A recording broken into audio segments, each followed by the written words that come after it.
Hello students.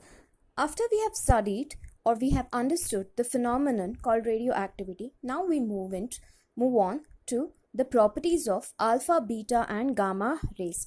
So alpha rays consist of 2 protons and 2 neutrons.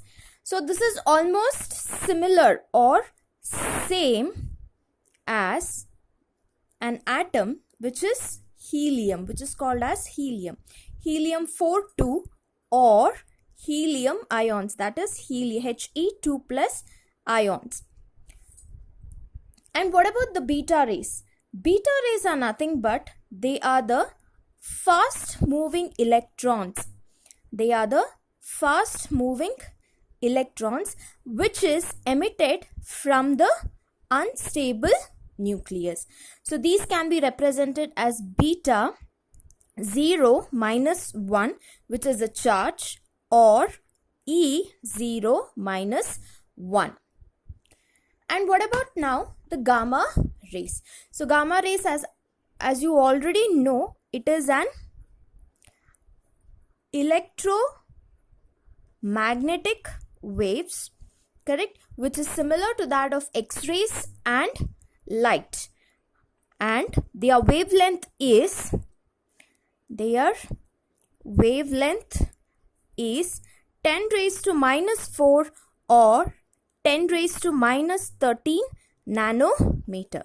So the wavelength differs from 10 raised to minus 4 to 10 raised to minus 13 nanometer, which is almost similar to that of light and X-rays. But the wavelength of light is 400 to 800 nanometer, whereas that of X-rays it is 10 raised to minus 2 to 10 nanometer. So these both are somewhere similar to that of the gamma rays. Now let's move on to the second types of property, that is the mass. So mass of an alpha rays is 4 times of that of mass of proton. So it will be 4 into, what is the mass of proton which you have already studied? 1.67 into 10 raised to minus 27 kg, right? So the total mass of alpha is 6.68 into 10 raised to minus 27 kg. What about the mass of beta now? So mass of beta is almost same as that of electron, that is 9.1 into 10 raised to minus 31 kg. Okay. Now let's move on to charge. So charge of alpha is twice the charge of proton, that is 2 into 1.6 into 10 raised to minus 19 C. So total will be 3.2 into 10 raised to minus 19 C. What about the charge of beta? This is similar to that of electron, that is minus 1.6 into 10 raised to minus 19 C. Okay, and here you don't forget to add plus, so it is plus 3.2 into 10 raised to minus 19 C, and here it is minus 1.6 into 10 raised to minus 19 C. Okay, now let's find out what is the specific charge of alpha and beta. Okay, so this is nothing but you have to divide Q by M. So Q is nothing but the charge, that is 3.2 into 10 raised to minus 19 C by the mass, that is 6.68 into 10 raised to minus 27 kg. So the specific charge of alpha will be 4.79 into 10 raised to 7 C per kg. Okay, you just have to divide here. Now what about the specific charge of beta? The same thing here also. Okay, so you have to divide Q by M, that is minus 1.6 into 10 raised to minus 19 C by 9.1 into 10 raised to minus 31 kg. So the total will be 1.76 into 10 raised to 11 C per kg. Now next is the speed of alpha particle. Okay, so the speed of alpha particle is 10 raised to 7 meter per second. Okay, so next the speed of beta will be 10 raised to 8 meter per second. And what about the rays of gamma? That is same as that of vacuum. Okay, same as that of light. So the medium here will be vacuum or air. Okay, so speed is same as that of light. So it is 3 into 10 raised to 8 meter per second. So the next property of alpha, beta and gamma rays is the ionization potential. So it can ionize gas. That means when it passes through the gas, it can remove an electron and make the gas a positive charge. So it can remove an electron, making it a positive charge. That is the gas. So that is done by all the three rays, that is alpha rays, beta rays and gamma rays. Okay, so roughly the ionization power is 100 times of that of beta rays and 10,000 times of that of gamma rays. So beta also can ionize. So the ionization potential here is roughly 1 by 100 times of that of alpha, okay, and 100 times of that of gamma. Okay, now for gamma rays, okay, so ionization potential is very low. Okay, so this is the ionization potential is 1 by 100 times of that of beta rays and 1 by 10,000 times of that of alpha rays. So this is about the ionization potential. Now next we move on to the penetrating property or penetrating power. Penetrating power. So here,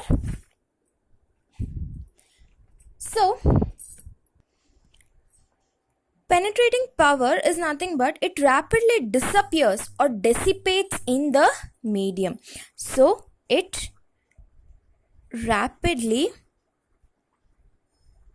dissipates, which is nothing but disappear in the medium. So the penetrating power here of alpha is very small, okay, and that is 3 to 8 centimeter in air. 3 to 8 centimeter in air, okay. So this alpha rays, it can be stopped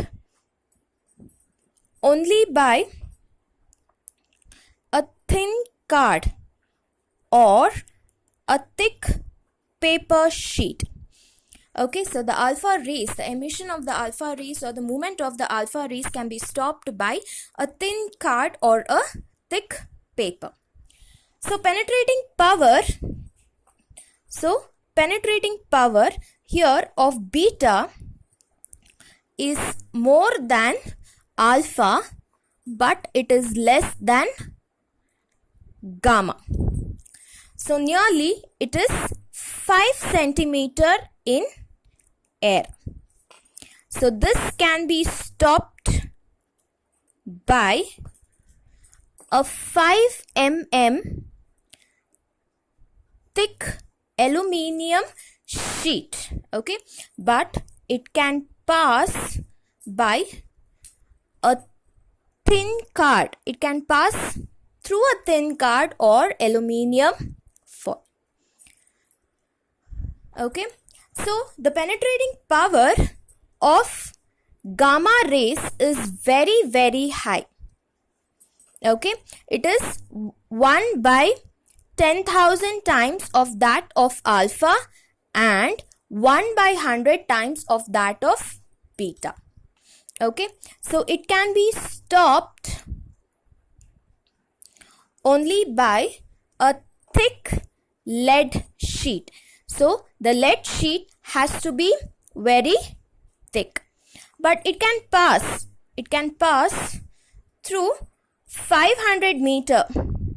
Okay, 500 meter in air and 30 centimeter of thick iron sheet.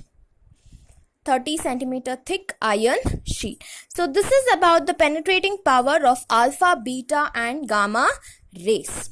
Okay, so as you have already studied, when an electromagnetic field is applied, so the property or the charge of alpha is positive and it shows less deflection than that of beta. Correct? Now what about the beta rays? So here it is negative in charge and it is showing more deflection than that of the alpha rays. But what about the gamma rays? So this has no deflection, it will be passing straight and they do not have any charge. So whether you apply electric field or magnetic field, it is not at all affected. It is not at all affected. So as you know, all these three, they affect, I will just write here, all these three, they affect the photographic plate. All the three will affect the photographic plate in which you have taken the salt, and this cause fluorescence. This cause fluorescence in fluorescent material when it is striking. When it is striking the fluorescent material. So it causes fluorescence when it is striking the fluorescent material. So next property of alpha is it is having a large kinetic energy. It is having a large kinetic energy and momentum. Hence it is used in transmutation. Transmutation is nothing but here one element is converted to another element. This is because of the bombardment of the nucleus. The nucleus of an element of one atom which is converted into another element. Okay. Now that of beta rays is, so beta rays, they produce X-rays. Okay. When they are stopped by a metal called as tungsten. Okay. So metal called as the tungsten. So these can be stopped by also, these can also be stopped by metals which is either having high boiling point or melting point, or either having high atomic number. Okay. And that of the gamma rays is, it is having similar properties. As I told, it is similar to that of X-rays. Correct? The properties are similar. But the origin of gamma rays and X-rays, they differ.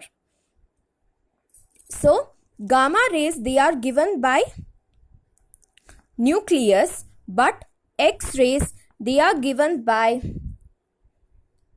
transition or any changes that is occurring in electrons in inner orbitals. So this is about three different properties of alpha, beta and gamma rays. So next property is, three of them, they cause biological damage. So all these three, they cause biological damage by damaging the living cell. Okay, hence they can easily pass through the skin. Okay, but here, because of this, okay, the gamma rays, they are used for the treatment of cancer.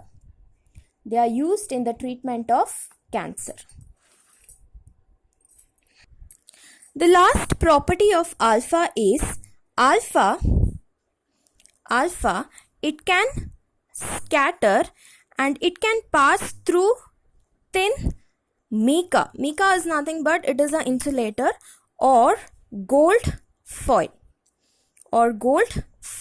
Okay, and yeah, so beta rays can easily pass through the skin.